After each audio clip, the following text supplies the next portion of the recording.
Lou, I agree for you. Any rule changes should be in the off season, and I definitely wasn't. Like I said, when the option was brought up to change the rules, I had a problem with it. The truth is, if you have a rule that's that screwed up that the rule itself could torpedo the league, you need to make a move because the league's screwed either way. Yeah, the league's going to be screwed. The ultimate standings are going to be screwed because of it. Because we have, like I said, half the goddamn season to go at this point, and I'm going to be out of starts probably next month. I'm going to be riding my bullpen if I can get any innings out of it at all. Like maybe the last 100 or whatever I can do. But it's not. I run a fake league, right? I have a dummy league that I run, and there's 15 other players in it, and I go every year I have to explain because it's the way we get around the dynasty is that we have a dummy league that has all of our minor leaguers on it, so we only track two subjects in that, which is we track cycles and perfect games. That's the only thing we track, so everyone always ties, and every now and then someone will look at that league and go, how come I only get to start 25 pitchers a year? It's like, because it doesn't matter. But you could have some weird rule in there that could make everyone just change things. And 1,000 just seems too small. It really is. It's insane. Too small. Especially with the size of rosters that we have. We've got just huge rosters. And what am I going to do with it? Have 19 people on my bench, like just that are doing nothing on offense? Naturally, you'd want to use those huge roster bench spots for starting pitching. It would make the most sense. Yeah, Mel Powell says he was in a league that changed from saves to hold saves a week before draft. Now, trading a week before draft can be done, and literally that can actually be done by. I don't think it needs to be unanimous, but it has to be like a supermajority.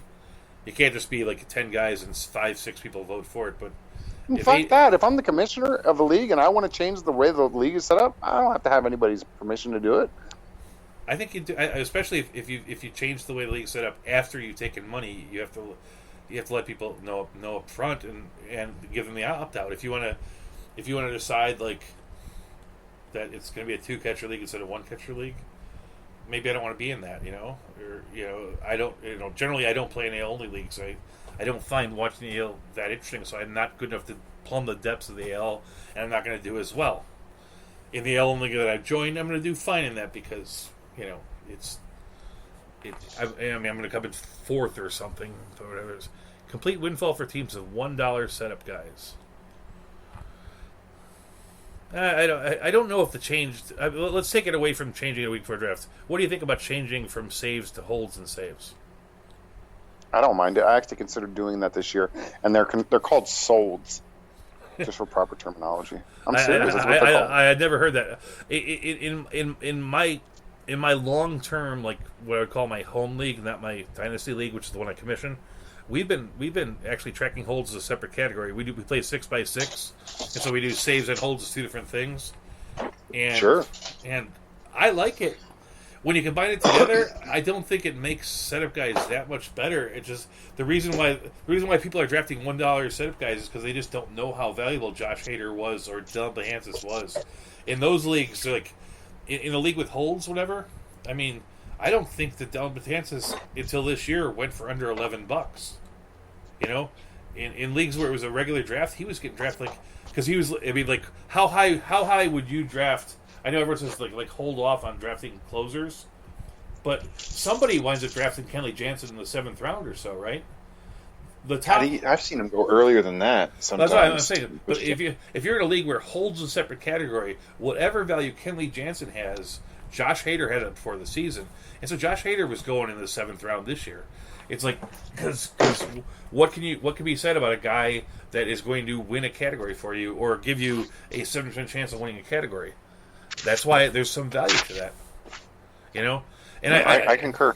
And when I come to the reason why we did it is because the reason why we moved to holds as a category is because we thought that an important part of the game, which was the rise of the middle relief, this was about 8-9 years ago, was not getting any credit for what they were doing, and we had to figure out a way to do it.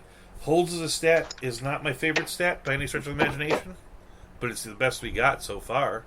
So I've been playing with holds for years in one of the leagues that I've been in, probably like a better part of a decade. Yeah, that's what and I'm saying.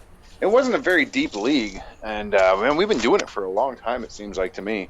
When we first changed over to holds, we literally had to in the second year like change some of the P spots to RP spots to kind of force teams because that was a head-to-head categories league, and teams really wouldn't take the holds that seriously and just would punt it versus things.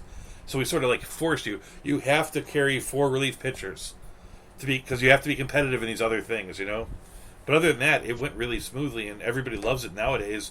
And the truth is, if you go into that chat room with those guys, like they'll talk about how great, you know, they're like Giovanni Gallegos is going to get a chance in St. Louis, and that guy's been throwing really well. Like they know these guys, and really, that's one of the great things about fantasy baseball is that it makes you know the things that you wouldn't otherwise know. You know, you really can appreciate, you know, what you know. You can understand the difference between Tanner Scott and Taylor Scott if you know middle relief. But anyway, they're both decent.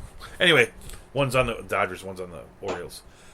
So well, look, Doug, I gotta get going in the next couple of minutes. I gotta get these kids some dinner going. It's about 8:30 my time out here on the West Coast. It's 11:21. That's fine.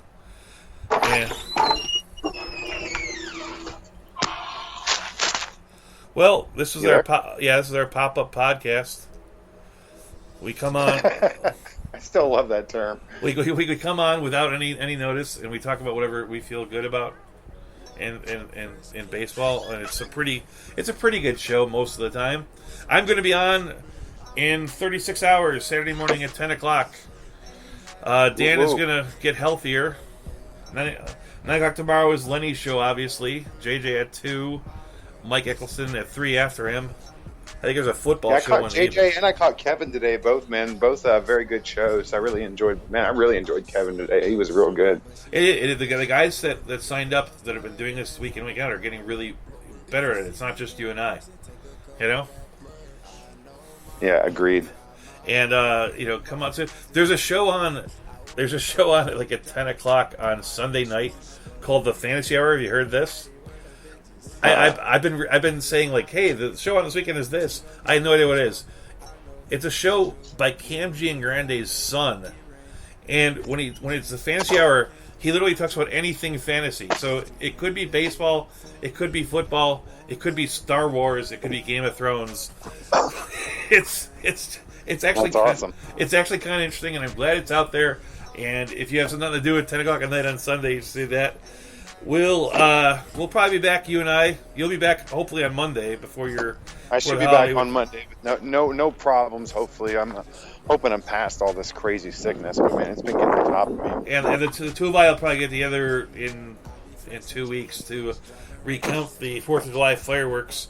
There's no show on Tuesday night for Easy Kill for at least the next 2 weeks, maybe the entire month. That you should know. Thank you all for listening. Do I want to stop broadcasting? Yes.